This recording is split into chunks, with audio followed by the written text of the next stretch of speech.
This week, we're finishing Poison Study by Maria Snyder, otherwise known as Two Dead Bodies on Aisle 5. Hi, readers. I'm Jordan. And I'm Katie. And welcome to Not Another Heroine, the podcast where we break down the best and worst fictional heroines, those swashbuckling ladies who have to work a little harder than expected for their happy ending.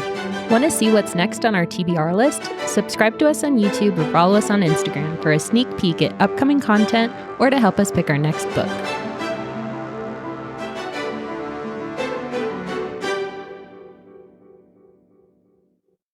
Part 3. Speed run. Katie's going to help me. So I was in charge of scripting and I failed. So I have bullet points. And Failed sounds so aggressive. Like, you have the main points. There's this is not English. These aren't even sentences. These are just words strung together, like general ideas.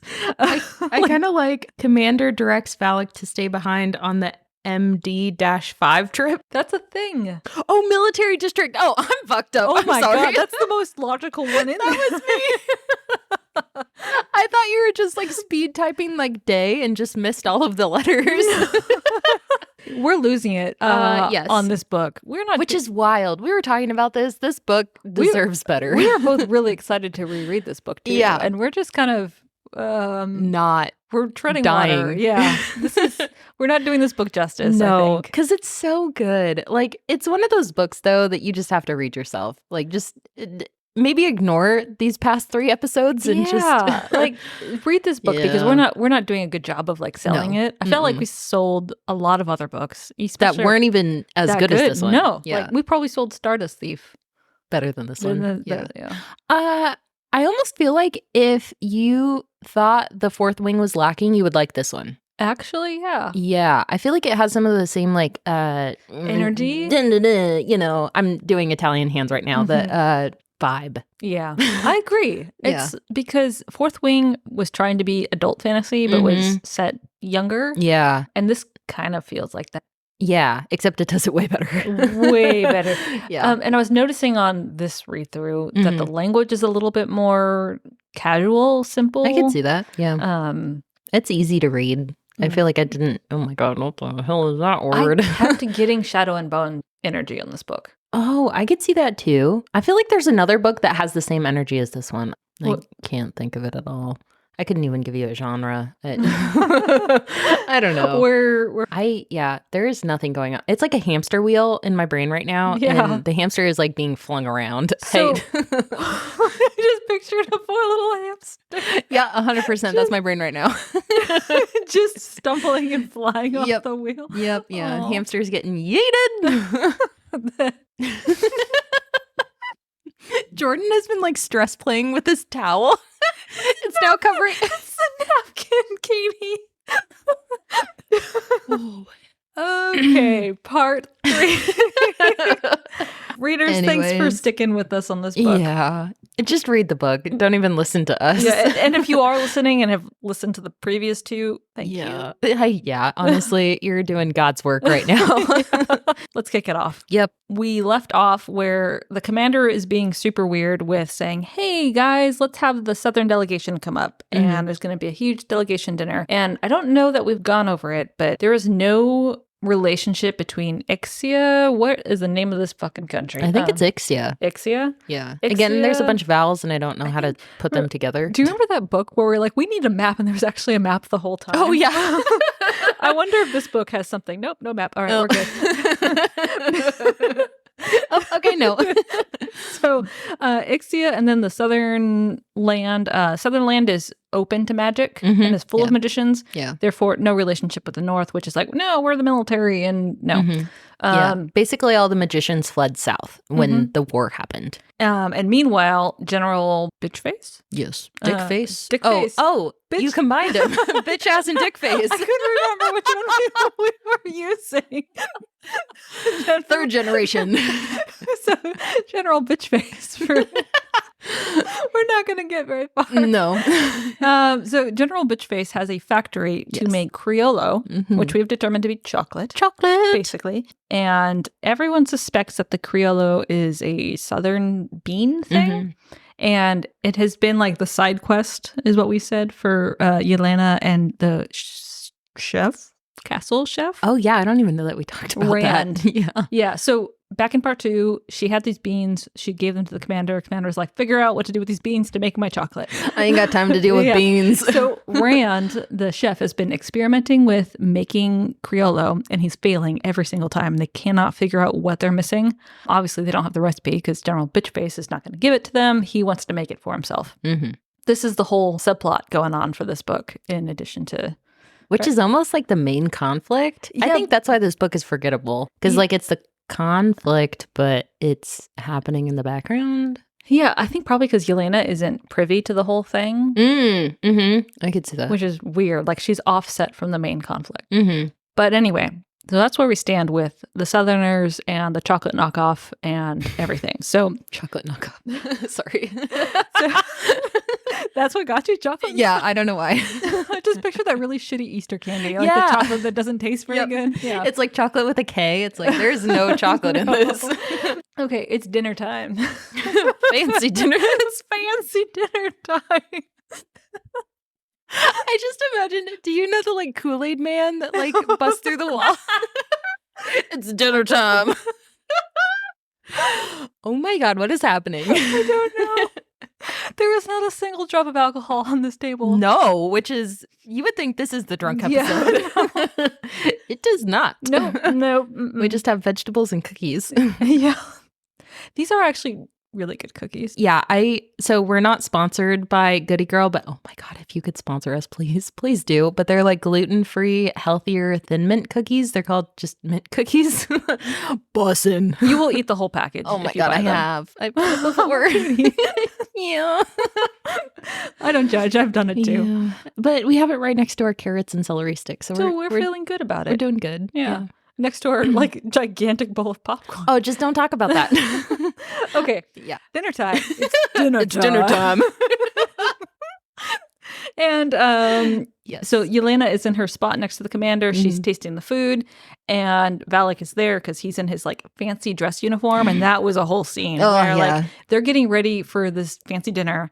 And Valak strides out, and he's got his like whole jacket full of medals, and it's like I pictured very structured, like like the thin waist, like how K-dramas the guys have their suits like super like, tailored, like you can see everything. It's like it's maybe a little bit too much, but like I like it. I swear K-dramas have made me want like suits to make a comeback here. Yeah, like, that's fair. Just wear they're suits. all Just so well dressed. I know, it's lovely. Yeah. It's inspiring. Mm-hmm. Anyway, Valak is very well dressed. Yes, and Yelena is very appreciative of his coat, and he kind of has a cute little moment, right? It is, yeah, because he's like kind of like tugging on the collar. He's like, I'm in my monkey suit, and then she's like, you're beautiful, and he's like, oh. He kind of I am. He does a little bit, like this little head toss is like, how you doing? Yeah, because then she even comments that he like stopped playing with it, and it's like, this man just needed a little like confidence boost. Well, I mean, after the skin suit, that's fair. he did. He does not know how to dress. He knew. Yep.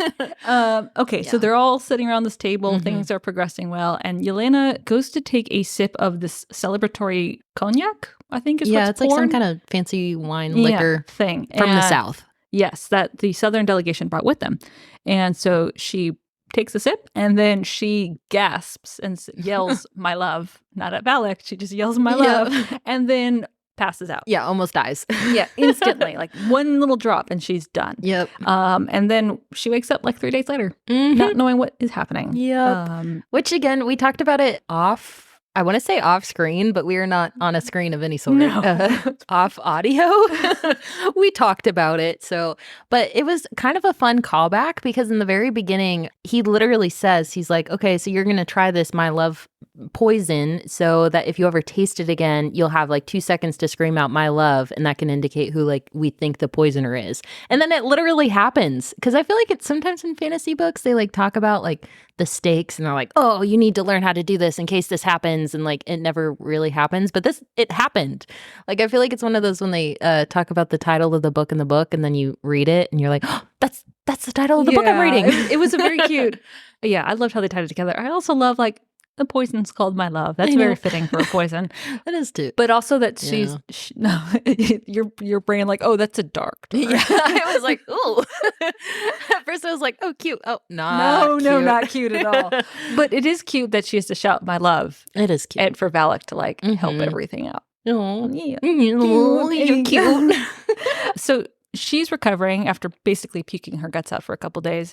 And hallucinating. Yeah, it's pretty strong stuff. Yeah. And Jenko and Ari? Oh, okay. Like Ariana Grande. Oh my God. Sorry. I love her. I did like a shoulder move too. Yeah, it was a whole choreography right there. A production. They kind of give her like a play-by-play of what happened, which is not much because Valak was so smooth with everything. Like she said she didn't yell it. She kind of gasped it. Yeah. And he's like, you're going down. And he like shoved her off her stool under the table while he like in a very Valak manner switched the glasses around and was like, nope, we're all just going to have happy wine here. And like no one noticed anything except for like the commander and the people who were sitting there. Yeah. Yeah. Because when I was reading that scene, I'm like, oh shit, like he's kind of suave. Like, like, oh, that's like a power move for Valak. Like, all right. Yeah. We see the appeal. Yeah. Because you always see that like the male interest like freaks out and he's like, you gotta save her right now. And like yeets himself out of the room. But he's like, oh, get under the table. You're done tonight. Yeah. Yeah. We love him, but not the most, It was what's the word when you take care of people? Protective? That's what I want to say, but not continue. Okay. The hamster, you got eaten off again. Yeah. We might need a shirt with it. And the like hamsters on the sleeve. He's like, oh my God. So for the listeners or the readers, we have a guy at work who has been listening to our podcast, which makes me feel a little bit uncomfortable. But he was like, you guys need to make t-shirts because he was talking about this one line that I said in the first episode. It's all Gucci on the home front. And so Jordan and I were talking about making these t-shirts. If you ever watched iCarly, it's just these like plain t-shirts that have like weird phrases written on them. And that would be on one. And now the hamster wheel. The hamster on the front and then all of the phrases on the back. Yeah. That's going to happen. Oh, God. Merch. Anyways, the hamster got yeeted. The hamster yeeted and it also yeeted my hamster because I don't know what I was going to say. Ari and Jenko. Oh, Ari and Jenko. Okay, Yeah. So they help Yelena recover. She gets filled in on everything. And it kind of comes about that while it was the Southern delegation that brought the poison drink, it's too obvious. The commander's smart. He's like, they're not going to like bring out this wine and like pour it right in front of me and like be guilty of the poison. Mm-hmm. So that's kind of the mystery at the table here. Meanwhile, Yelena is trying to figure out this Crayola chocolate thing with Rand, and she's in the kitchen hanging out with him, and then I think he like angrily throws a handful of these beans on the fire, like this is horse shit, like nothing's happening, and then it starts to smell really good. They're like, wait a second. Wait, we have to roast the chocolate? You're onto something. This made me super curious because I don't actually know a lot about chocolate making. So do you roast cocoa beans? Like coffee beans? I don't know. Let's look at the googs. So they kind of stumble on the mystery process, not ingredient, to making Criollo, which is roasting these. That was weird. Frog sound. I'm digging that out for sure. We haven't made it into the fourth bullet point yet. Nope. Okay, so cocoa beans are roasted to develop the flavor. But is that for... Oh, yeah, it's for chocolate. Fascinating. Okay, you learned something. No, Chocolate. Yeah. So as Rand and Yelena like make this discovery about the Criollo, Yelena is probably saying something, and I don't remember what it is, but it's probably in reference to Valak. And Rand has this epiphany kind of thing where he gets mad at her and he accuses her of being in love with Valak. Oh, yeah.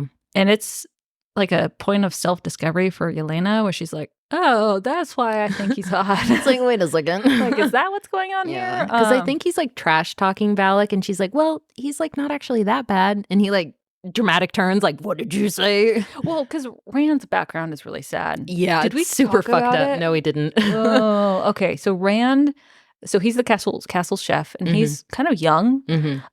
So Valak and the commander helped overthrow the monarchy, and Rand's dad or parents were the king's chefs or something like that.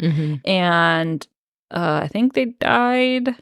I think they made the dad into the taste tester, right? Yeah, that's right. Or it was like his friend or... No, I think it was his dad or like a relative. Yeah, and he died because he ingested some poison.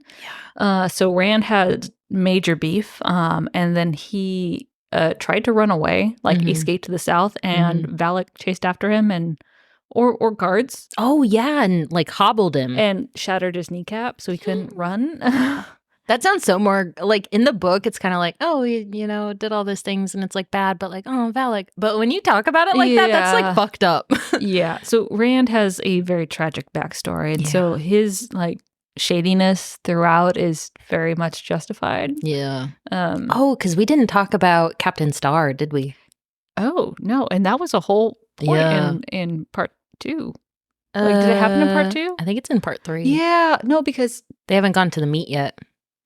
No, they meet Captain Starr in part 1, right? Right? Because she goes, there's the brawl. No. I'm so confused. See? This book. I know. It's an oubliette. We'll come back to it and we'll kind of keep progressing.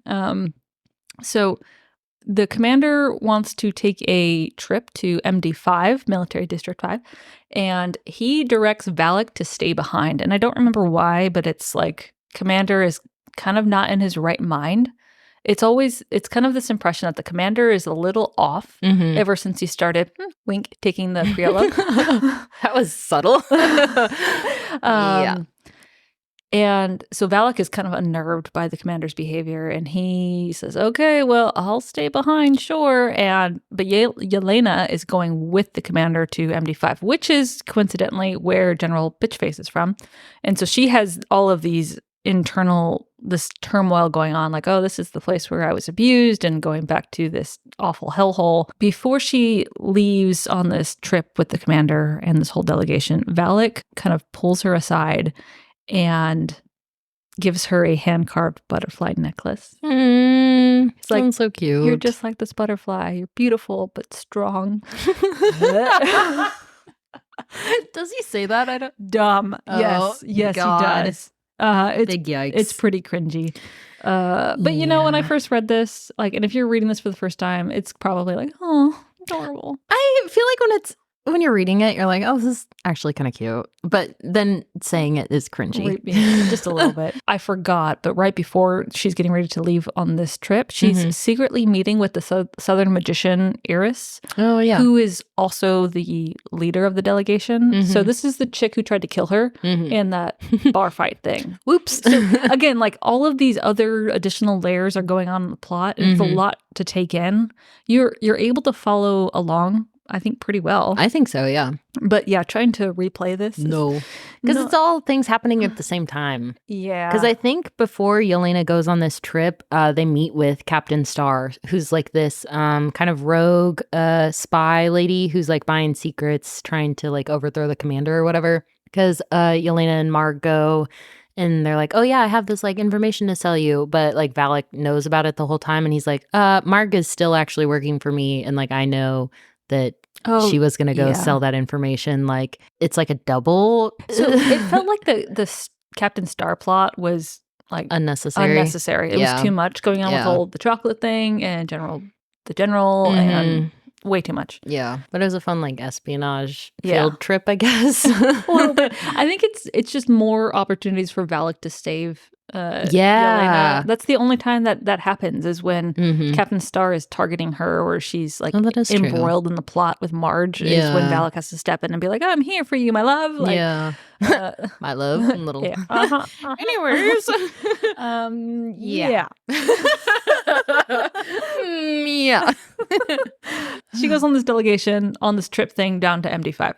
And Rand, because he's the chef, was also on this little trip. And like he and Yelena are like not buddy, but she's kind of like, I understand you. I don't like you, but like I get it, man. Yeah. Because he has like gambling debts. He's gambling debts. He's working for Star, and Yelena I think just feels sorry for him. Yeah. Also because there's the sub-romance plot between Rand and the castle seamstress. Oh, yeah.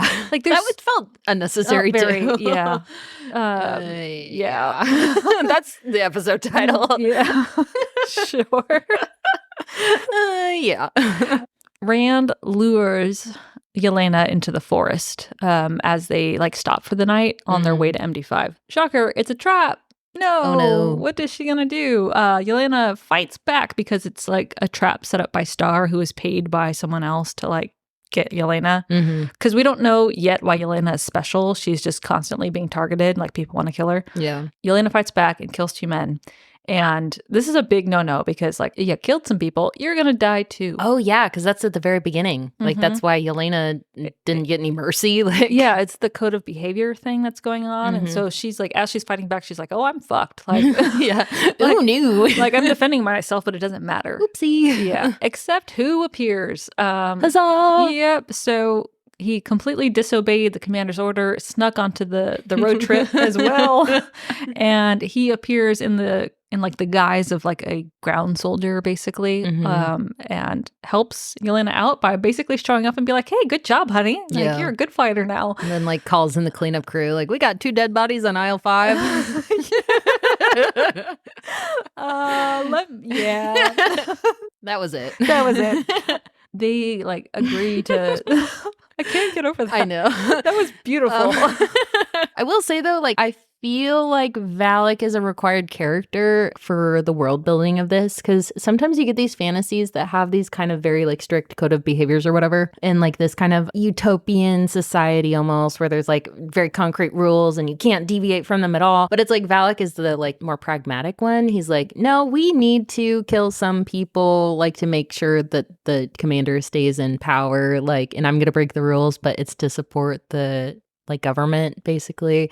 Like, it's a required thing for world building, because like you can't just like gloss over stuff and then just like, oh, but it's okay if like she kills people. It's like, no, they have like a cleanup crew, they have, you know, a whole underground system, like making sure that this system still works. Like, he's very like politically gray as a character, because originally he was working for the monarchy and he was hired to... Oh, yeah, shit, yeah. Yeah, so he has his own backstory, which is he was going to assassinate the commander, like on behalf of the king. The commander caught him and was like, you're going to die unless you do what I want you to do. And I was like, well, you're going to be the one paying me, so I guess I'm no longer following the king. Yeah. So he like has zero... What's the word? Loyalty? Oh, yeah. Like political permanent. loyalty. Yeah. Because the commander also carved like a giant C into his chest. Yeah. That was brutal. dark. Brutal. Yeah. And Valak, but that's something I wish we'd probably gotten more of, is like a glimpse into Valak's personality, maybe. Because he's gone through a lot. Like, he's also was the taste tester for months. Taking a chance with his own life every single day. Yeah, because Valak, you get little tidbits of his personality and enough to be like, oh, he's like kind of cute, like him and Helena, like heart, but not enough to really know him. You know what I mean? Like, know his motivations, his intentions. Like, he's like a fun character, but you don't like, who are you? Yeah. And this is book 1 of like 7 or 8. Like, there's a fuck ton of them. Yeah, but this can stand alone. I would say so. I didn't read the other ones. I read them, but again, I don't remember any of them. Yeah. Jesus. It's like the 8th time we've done that. Okay. Anyway, all things go back to normal. The dead bodies are hidden. Valak goes back to being in disguise, and they continue traveling to MD5. And the commander is appearing even more enscrolled, is the best word. Ensorcelled? Did you? Oh my god. Ensorcelled. Wait, no, yours is the wrong one. Isn't it? Enscrolled? I am like 70% confident on this one. Wow. Oh no. Ensorcelled. Oh! Get fucked. Oh my god. Can we get a repeat? Ensorcelled. Thank you. Googs. Ensorcelled. I have been thinking enscrolled for years. It's fair. I mean, there's a lot of weird letters in weird places. Ensorcelled. My mind can't handle that revelation. I think I struggled to say this word at work one time, and Rob corrected me, and I think that's when I began to say it the correct way. I just love that you said, get fucked. Well, I was laughing the whole time because I thought that was like a live, like you realizing that you said it. Well, obviously because that's never happened before. And then you're like ensorcelled, and I'm like, no, that's the right way. Oh, readers, we are all over the place. Oh my God. We're not going to make it. Yeah, I'd like to say I could blame it on My alcohol, but I've been face is drinking hot. water. I feel Ensorcelled. I am legitimately embarrassed over that one because I was so certain. Ooh. Enscrolled. Ensorcelled. That was adorable. Anyways. Yelena is having a magic lesson with Iris. Yeah. Yeah. I'm crying again. I know. It's okay. Okay. We're gonna make it through.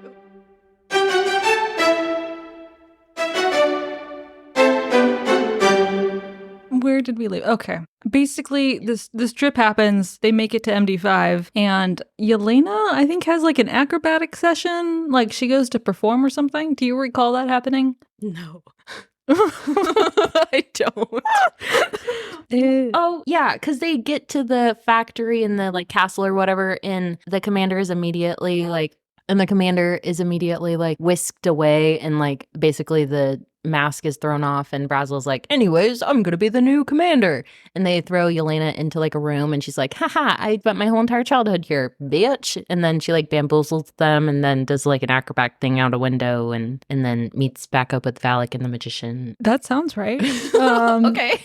They go back. So after all of that happens, Next. so Yelena and Valak together decide that they're going to explore General Bitchface's castle. Mm-hmm. And to get to the bottom of the mystery. Yeah. And it's as they're exploring the castle, Yelena is having all these flashbacks, but she's also being followed around by a ghost, which I think has come up before, but we probably haven't mentioned it. Yeah. It's the ghost of Rayad. Mm-hmm. He's like taunting her. Like he's just a ghost following her around, being like, I'm going to get you one day. You just wait. And it seemed completely weird and unnecessary. It kind of threw me off the first time, but also I felt like it was kind of like it worked almost, because like she's being like haunted like by the memories of everything that happened to her, and it was like a cool way to have it like kind of be at the forefront of her trying to do things, because he just like pops up periodically like throughout the book. But it was just like I don't know. There's a line, and I really liked how they did this, where Rayad, well, I only haunt the weak ones who like are haunted by their memories, and like if only Valak could be haunted as well, but he's not bothered in the slightest by anyone he's killed. Yeah. Yeah, that was like an interesting tidbit. Like that was like a nice little glimpse into Valak as a character too. Because he's like actually a morally great character. Except not, because he has like his own set of morals almost. Yeah. There's a D&D like, ranking for that, like lawful. No, it's like he's chaotic, neutral, or chaotic good, because he like chooses to follow the rules when it's convenient. But he's still killing people, so can he be good? Well, he saved the farmer dude whose kid got killed in the rollover accident, right? Remember that scene? The little farmer was on trial because his son was accidentally killed by like a cart that ran over him. Oh, shit. Yeah. Yeah. And instead of like sentencing the farmer to death because like it was his fault his son died, it was just completely out of his control. Valak sneaks him out of prison and like reassigns him to a farm in the South with a new identity and 2 children who have to be taken care of. But it's also kind of like a fucked up, like, you're going to be haunted by the son of the ghost of your son and these 2 kids. Yeah, like here are 2 children who are going to haunt you for the rest of your life if you don't do it the right way. Yeah, so it's kind of savage, but good. Yeah. Like, Valak is, we just need more of Valak. they're exploring Brazel's castle. Brazel's castle. Dick face. Dick face. Bitch ass, bitch face. Bitch face. I like our final version. Bitch face. Yes. And this is kind of old hat to Yelena. She spent her childhood and her teenage years here. And they're looking for clues for the Criollo. I think they're trying to piece together, like, why is the commander ensorcelled?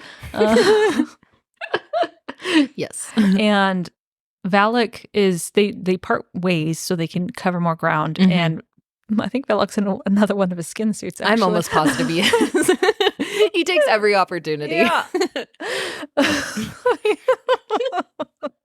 I almost said he wants her to look at his main man. Jordan just did a little like showgirl shuffle. Honestly, probably. He's like, I look good in these. But he doesn't. No one looks good in the wetsuit. No. No. But he, for a little bit more serious of a tone, he goes into Rayad's old laboratory. Oh, yeah. Uh-huh. I need to calm down because this is not funny. This is not a good scene. No. And he walks out of this room, Rayad's torture room, basically, and runs into Yelena. And she describes Valak as his face just being bone white. Yeah. And this haunted expression on his face. Yep. And because she never told him what happened. Yelena never revealed it. But now he has a pretty good idea of what happened. It's soon to be revealed. They keep kind of exploring the castle, and they find this room where there's rows of children who are just kind of sitting in this mindless coma kind of phase, just staring at nothing, doing nothing. And they realize, or like they kind of piece together that what's been happening is they're harvesting like these children to act as vessels for magic.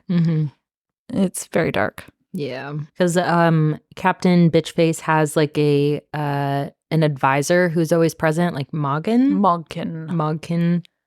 And they kind of piece together that he's a magician. Yeah. Who's been like there illegally, and that's how he's helping Brazel bamboozle his way into being the commander by using these children.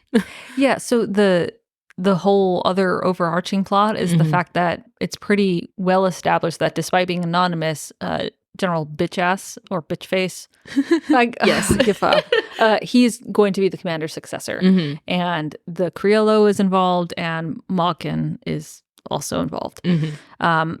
When they find these children, they're captured. Malkin appears, and they're like, "Haha, I got you!" And they throw. It did feel a little Scooby-Dooey. Yeah, it's like Bowser's Castle. Like, yeah, I got that vibe. And they're thrown in the dungeon together. First off, why do you don't put your prisoners together? Like, I think they were in separate cells. Were they? I think so, because they were like touching hands through listening to each other or something. But the next scene, they're not. Is it? Maybe it's the scene after. I think it's the scene after. Oh, okay. Yeah. Because they're imprisoned, and Valak's kind of going with the flow. He's like not too alarmed by anything. He's like kind of calm. Yeah, and so she starts panicking because in the midst of all this, she needs her antidote for the butterfly's dust. Which Yeah. So again, another layer of things happening in the story, which is just like it's exciting. A little bit. But at the time when you're reading it, you're like, oh, fuck yeah. Yeah, it doesn't feel... another one. It's like left and right, there's things going on for Yelena to be attacked by. And this latest thing is her antidote, which the commander was giving to her. She no longer has access to, so she's gonna die. So like she starts having like stomach cramps in this prison. And it's at this point where Valak is like, oh yeah, that thing, it's not real. So that like killed me. Yeah. Because he's just like vibing in the dungeon. He's like, oh no, you're going to be fine. And she's like, excuse me. Like this whole thing that's been keeping me prisoner as like taste tester for months is not real. Yeah. But what a convincing like way to keep your taste testers in line. Like that's pretty devious. Yeah. Well, and the way it works too is very clever is that the actual butterfly's dust one isn't real. Like it's an actual poison. It's called like white fright, I think. Yeah. Or is that the antidote? I don't know. Anyway, one of the two. Anyway, so the antidote that he's been giving her, I just had a moment of panic where I was, am I saying antidote correctly? Oh my God. Antidote is actually like an addictive chemical that like her body has gotten used to at this point. And so she'll go through withdrawal symptoms, kind of like being on crack, I think. Probably. But she'll be fine as long as she doesn't like mentally succumb to the I'm going to die thing. Yeah. If I were Yelena, I would have been a lot more angry. Oh, I would have been pissed. Like bro. That's not cool. But again, like they don't exactly have the time and it's not the place for it. Yeah. But they devise this plan for Yelena to basically fake her death because that's what they expect to happen, the guards and Bitchface and all of them. So she pretends to die. She's lying on the floor, and this gives Valak the opportunity to attack the guards when they come to drag her body out. That's what makes me question, like, are they in the same cell, or did he... I think they were in cells next to each other, and he, like, used his magic ninja assassin skills to, like, yeet him through the... Didn't she or get someone... lockpicks? Yeah. Yeah. See, she had, like, pins in her hair. Yeah. Yeah. Because Janko taught her how to pick locks. Yeah. So there was a very convenient way for him to get access. And again, it felt more natural when you're reading it. Yeah. They escape, they disable the guards, and they decide to like camp out in the castle. Like they find a closet or something. They're like, we're just going to hunker down here instead of running away. Right? Yeah. And when I was reading it, it made sense. But now thinking like, why did they like wait? Oh, because I still don't know. But yeah, they decide to wait. Yeah, so they don't leave the castle right away. They find a closet to hang out in, and it's in this castle. I know, you're like nervous. I feel flustered. Oh, this is flustered, Jordan. I fold things. I turn, yeah. I went through a napkin folding phase where I learned how to like do different flower folds, and that checks out. Yeah, I know. Our resident Regency woman is becoming more Regency as we go. This is a story like subplot in and of itself. Like how much Regency training has Jordan gone through? So much. I have a teacup collection. Oh my god. Oh my god. I just turned to the right and they're all looking at me. I had no idea. I've just like skipped past that every time I've been in this room. Wow. Yeah, she's got all kinds of fancy glasses in there. Are you from the past? I don't know. Sometimes I think I am. I'm very suspicious of Jordan now. Anyway. Oh, she's fanning herself too. Oh my god. I'm on to you.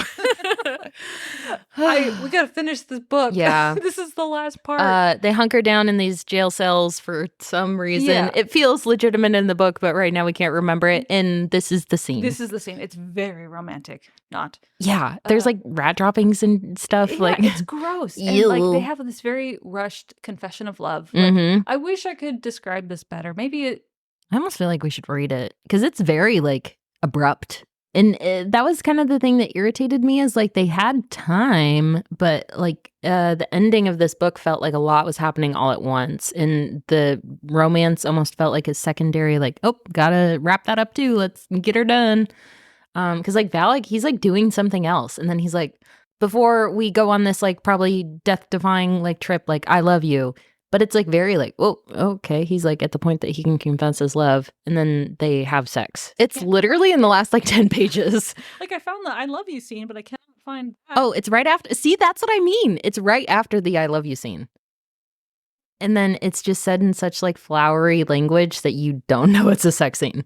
But it's literally, think of all of the metaphorical language to talk about sex and that's in this book. But it's only for like 0.2 paragraphs. It felt super rushed. What they could have done is they could have not concluded the Valak and Yelena romance in this book and just dragged it out and be like, oh, we have feelings for each other, but we're not going to talk about them.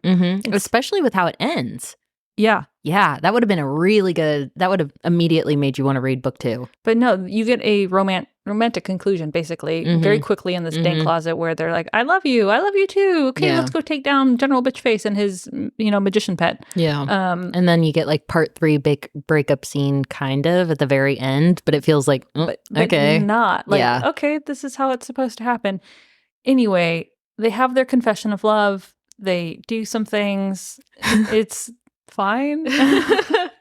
And then they decide, okay, now we can leave the castle. They go and get reinforcements. Janko and the Southern magician Iris. And Ari, don't forget. Ari. Janko and Ari. And Iris. And then they go back to the castle.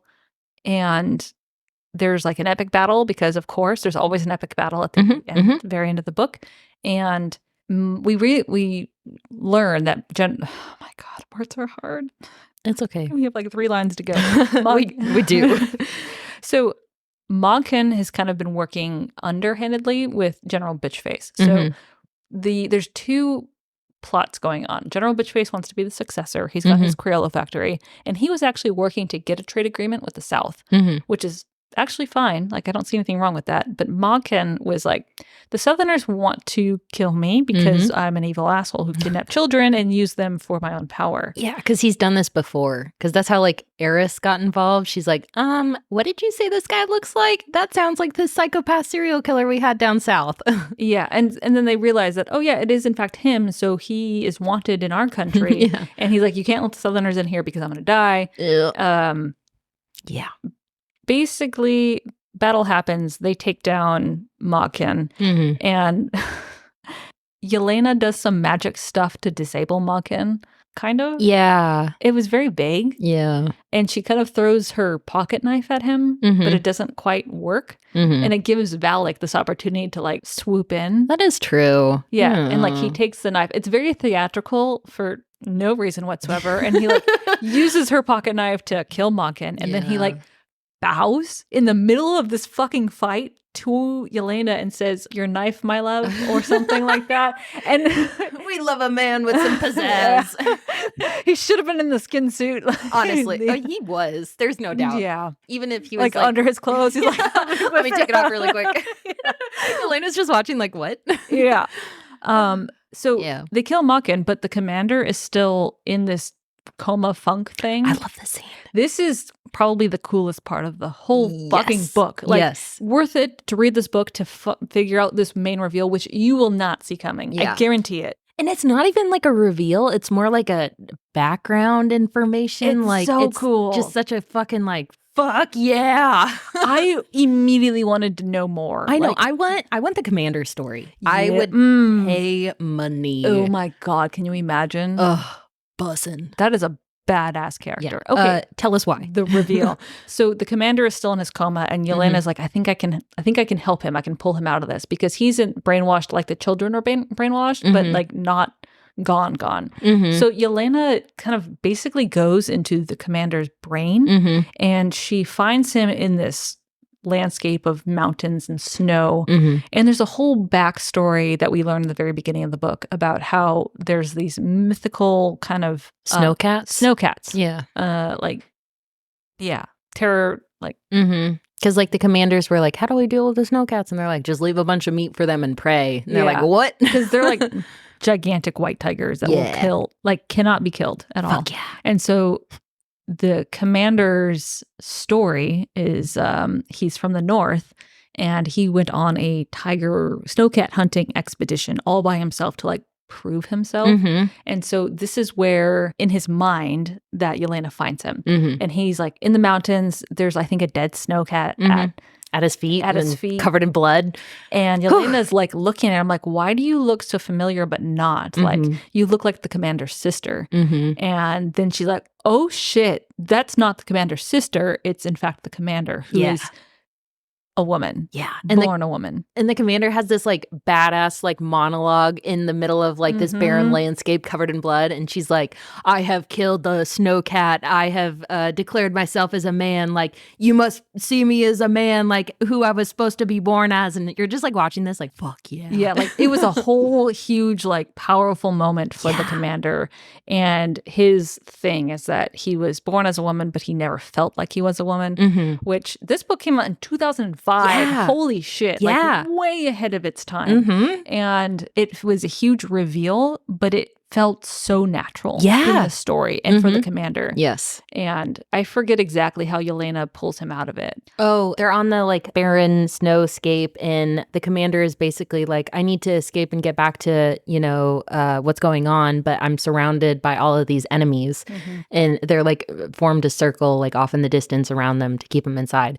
And then Yelena's like, well, they're just men, so like let's kill them. And she's like, fuck yeah. So they do like a back-to-back battles. Yeah, I think that's what happens. And so they like start, killing these like soldiers or whatever, and then they like make it through, and then the commander kind of like turns to her and he's like, thank you. And then they like pop back into existence or something. Yeah, and everyone wakes up and it's good. It's good, but it's not good because, oh shit, they violated the code of behavior. Yeah. Oopsie. Yeah. And so there's some cleanup like actions that need to happen. So first of all, commander's like, well, fuck General Bitchface. Like they're addressing that issue. And meanwhile, the commander needs Valak like by his side to help run the country. But also Yelena is a Southerner who was kidnapped as a child and has magic, like definite magic, which is illegal in the country. So the commander issues this like, well, I'm going to issue you your death sentence in this country, but it's only valid here. I suggest you leave. And I'm going to issue this in like 24 hours. So there's your head start. I love her whole like admin error thing. She's like, he's like, I need to, put out this death order, but like Valak's not going to do it. So I have to find someone else. Like, it's going to take me a couple days. Hint, hint. Exactly. So Yelena's like, guess I'm going to the South. And Valak, if anything, I loved this part of the book because Valak is saying, you need to find your identity, find your family. Yeah. Like, you need to discover your power. I have cleanup I need to do here. Like, I value my job. I really appreciated that she didn't just wrap this up as a, like, Valak and Yelena right off into the sunset. Yeah. This was a very much, like, both have adult responsibilities and things to figure out on their own. And so Valak and Yelena agree to part ways, but, like, reunite later. They're like, you go figure your stuff out. I'm going to help the commander and we're good, right? Like, I love you still, honey. Yeah. Because I thought it was very in Valak's character. Like, we only got a little bit of, like, tidbits of it, but you kind of get that when he gives his, maybe not loyalty to someone, but, like, for all intents and purposes, his loyalty, like, he's 100% in, like, no holds bar. And so he's like, the commander needs me. Like, he has to, come back from all of this crazy shit. Like, I can't just leave. And it's just this very, like, in character, like, oh, like, I respect that. Like, you didn't just, like, dip out because you're in love and you have this mess behind you. Exactly. Like, yeah. And this may sound like, in summary, like it's not a happy ending for these two characters, but I would say it is. It's kind of like the Graceling ending. Yeah, it is. It's exactly like that. Where it's like a little bit bittersweet, but satisfactory. Yeah, like the romantic plot is wrapped up. It's not bad. Like they're together. They're just not physically together to pursue these other missions. Yeah. Which is what could have been changed, right? To like I don't need to read book 2 to feel satisfied with this story. So if they had not wrapped up the Valak Yelena romance line and like introduced more conflict throughout there and like not wrapped it up, I would have read the next books immediately. Yeah, I would have too. Because I feel like a alternate ending could have been that they didn't have that like super rushed, confession of love. And it's at that point when they're about to go ways and she's like, well, I don't want to leave you. And he's like, well, I have to stay here. And then they have some kind of like questionable end. That would have immediately would have been like, oh, book 2. Dude, I would have loved to have seen a private conversation between the commander and Valak where Valak is like, I am not killing this woman. Like, this is the love of my life. But he doesn't tell Yelena and he can't tell Yelena. The commander's like, you need to clean your shit up, but okay, fine. Fuck. That would have been way better. Yeah. Isn't that like an epilogue? Is that what that's called? It could have been, right? If they hadn't wrapped the romantic line up. Yelena goes off and then like epilogue is. Yeah. And then he's like, I'm not going to fucking kill her. And the commander's like, well, like, and what do we do? But Yelena thinks he's going to kill her. I love it. Oh my gosh. We could write that fan fiction. 100%.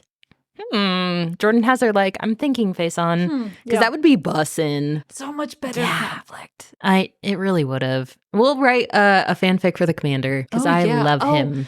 I want to make a love interest for the commander. I could see that, but I also, whenever I think of the commander, I think of who's that like army dude? Or he's not even in the army.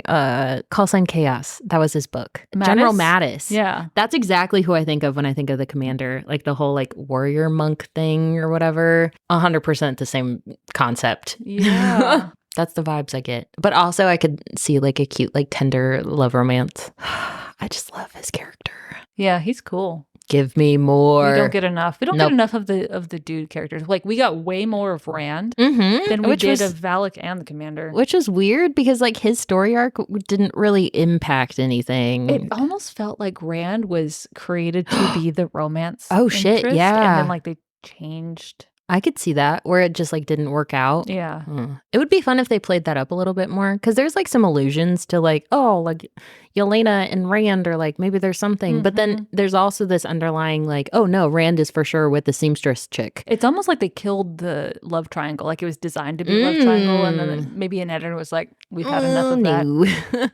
That was a good decision. Yeah. But maybe the cleanup crew on that wasn't quite there. See, they need Valak's cleanup guys. He disposed 2 bodies. Yeah. But that was Poison Study. Mm-hmm. It's so much better than we explained it, I swear. This is definitely a book that needs to be read. Like, if you liked Crown Jewel, if you like, what's another similar? I feel like if you liked The Fourth Wing, but you're kind of disappointed, I feel like this is a better version. I'm trying to, there is another book that kind of is a similar concept. I feel like if you, that's what I was thinking. So if you like the first Throne of Glass book by Sarah Maas, I know Jordan didn't totally love it. I read most of the series. Oh, okay, yeah. But I didn't love it the entire time. That's fair. I feel like I actually made that. Did I talk about that during part 1? I want to, because the opening scene is very similar. Identical. So I feel like if you like the first book, because I feel like the first book of the Throne of Glass series kind of stands alone a little bit. If you liked that and wanted more, you should read Poison Study for sure, hands down. And this author has a huge catalog. Like, so she's got other series set in the same like southern country. The Healer series and the Glass series. Is the Healer Study series by her? Yeah. Oh, shit, because that's a really good one. Like Crystal Healer and something like that. Yeah, what is that? What is it called? Because that was a really good one. Like the power of something.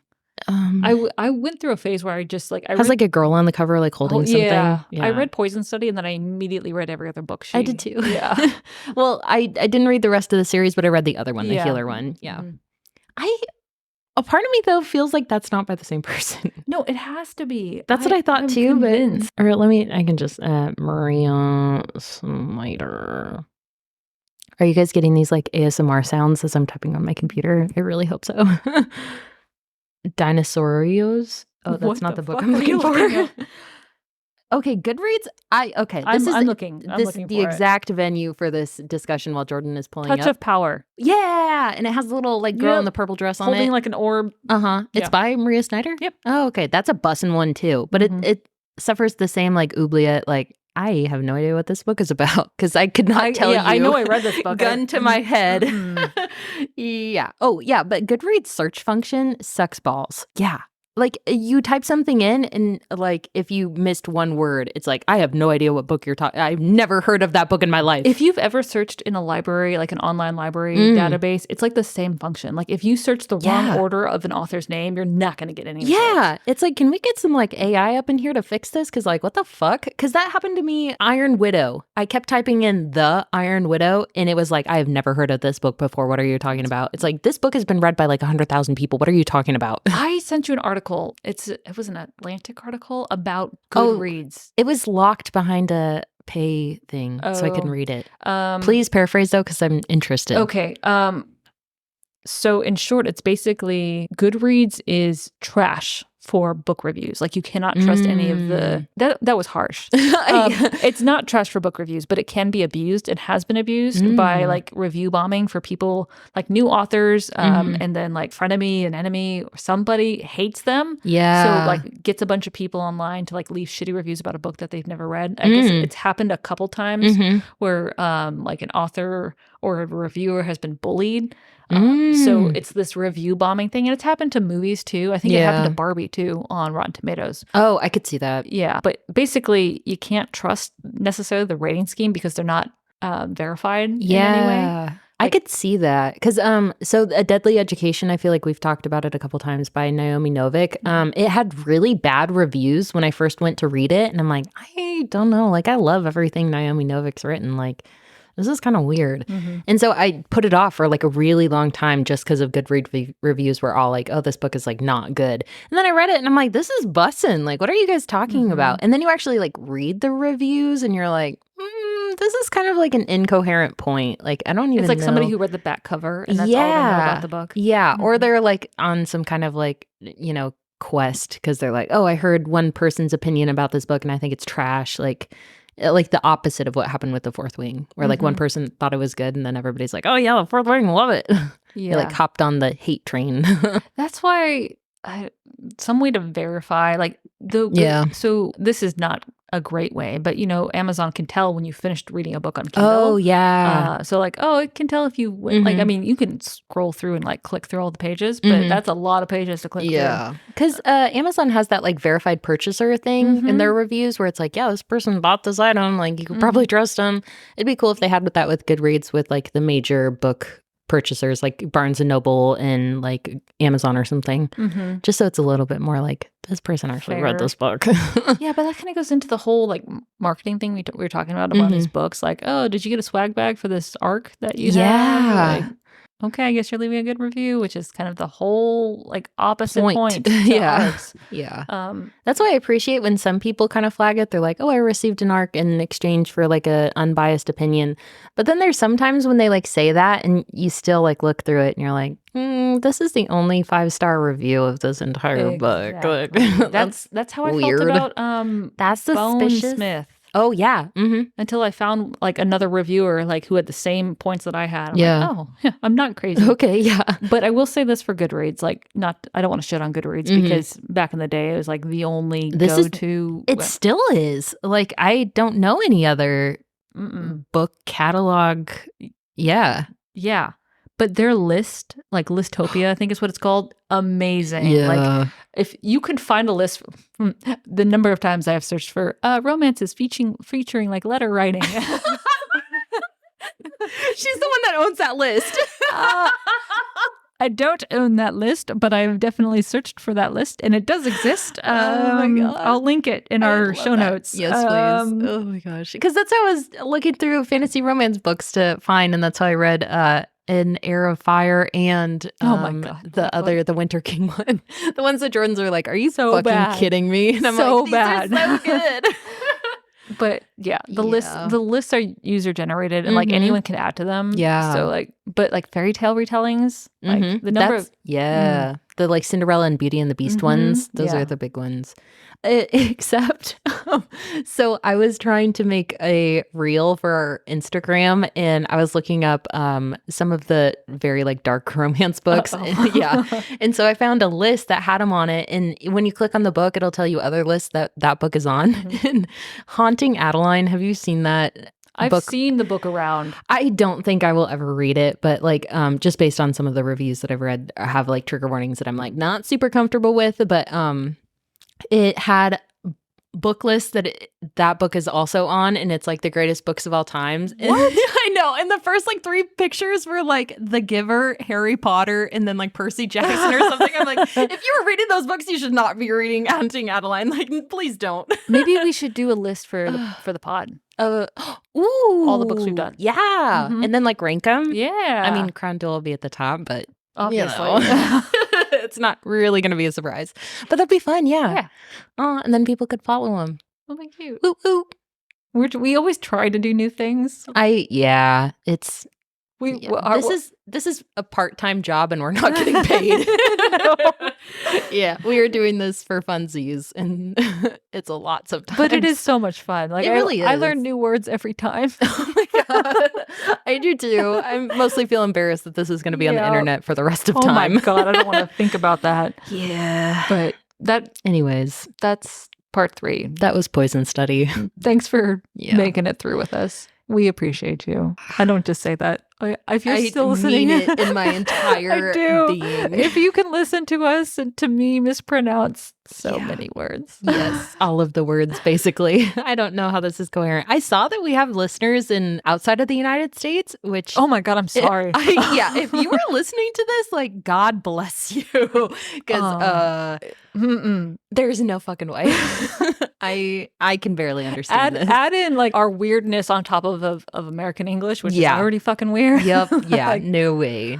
The hamster died. Yeah, the hamster got like flung into New Zealand. There's like encourage. There's a lot of vowels in there. There's a word that means like you can't incorrigible. Is that it? Kind of like incoherent, but the other one that like nobody can say. There's a lot that meet that criteria. That is true. We're gonna close that. We're gonna for the imagination. Yeah, we're good. Anyway, from our shelf to yours. We'll see you on the next page.